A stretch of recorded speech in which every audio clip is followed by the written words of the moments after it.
आपको पता है, एक जंगल में एक चालाक बिल्ला रहता था और वो अक्सर दूसरे जानवरों का खाना चुरा कर खा जाता था। एक दिन एक लोमड़ी अपने 2 बच्चों के साथ खाने की तलाश में जा रही थी। उसे रास्ते में वही बिल्ला मिला। लोमड़ी ने बिल्ले से प्यार से कहा, अगर तुम मेरे बच्चों का ख्याल रख लो तो मैं तुम्हारे और तुम्हारे बच्चों के लिए समय समय पर खाना दे दूंगी। बिल्ला बोला, ठीक है लोमड़ी बहन। लोमड़ी बहुत खुश हुई और अपने बच्चों को छोड़कर चली गई। और जैसी लोमड़ी वहां से गई, बिल्ले ने उसका पहला बच्चा खा लिया।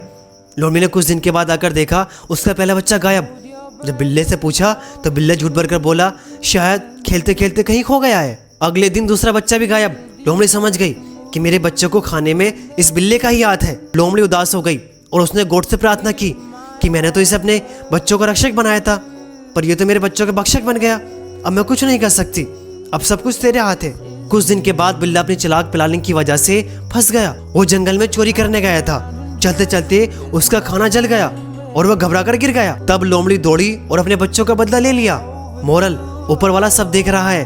आपके किए की सजा किसी न किसी रूप में आपको जरूर मिलेगी। जो लोग दूसरे का भला करने का दिखावा करते हैं, उन्हें नुकसान पहुंचाते हैं, उन्हें उनके कर्मों की सजा जरूर मिलेगी। याद रखो, सच धीरे ही सही पर जीता जरूर है। समझदार बनो।